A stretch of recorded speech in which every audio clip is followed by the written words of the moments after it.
Rated T for teen. Sega.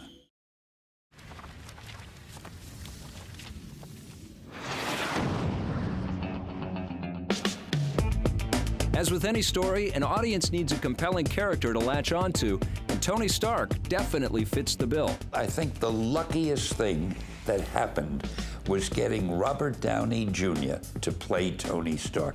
That guy was born to be Tony Stark. I kept talking to John, and then after a while, they said they were going to do some screen testing, and I studied these 3 scenes for the screen test within an inch of my life. When we cast Robert, the reaction was, I never would have thought of it, but he's perfect. What Robert Downey has brought to it, under the direction of John, takes us to that other level. Robert Downey is reprising his role in the game as Tony Stark. Me and the fellows got together, and we really talked about how to kind of retrofit some of the scenes. Listen, they attacked us because they wanted the inventory stored here, so it's obvious. No more weapons, no more attacks. Anywhere he sees that character, he wants to make sure that it's accurate and appropriate, and you know, we couldn't have asked for a better partner in that regard. Opinion noted, Obi, but I am telling you, do it. Come on, Pepper.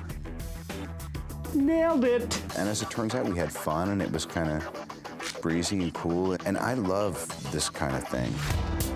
Actors Terrence Howard and Sean Tube also reprised their film roles for the game, with Sean Tube's character Yinsen acting as the game's narrator. This is really interesting because I have certain controls, and I'll tell the players what to do, what's going on now. Do I have what it takes to become truly great?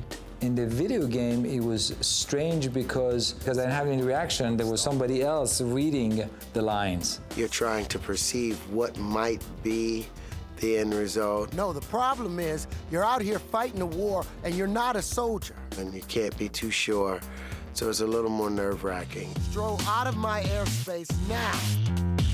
Although the majority of the gameplay revolves around Iron Man, Tony Stark also has a strong presence. I should never have made it out of that cave. Now I know what I have to do. We plan to take the player through the same journey that Tony Stark goes through. Definitely in the cutscenes, we're going to have Tony thinking about some of the actions he's taken. Countless lives ruined by my inventions. I have to destroy them. More and more you're hearing, in reviews and things. The story didn't move me, but the game looked nice, or the game was fun, but I wanted more. Having a good character like Tony Stark makes the player connect more to the game. Now that is the voice of reason. I love Tony Stark. He's a very interesting character. Tony is the ultimate multitasker. He's a guy with a computer-like brain. He kind of becomes the hero. He doesn't start out a hero in any way. I gave him the weak heart, because I always felt a character shouldn't be too invulnerable. He changes the way he lived his life, and that's what's really cool. You get to see that through the process of the game and the movie. He's basically a good guy, and he always tries to do the right thing. It's a really awesome character, and I'm just really excited to be working on the game. Okay, time to go.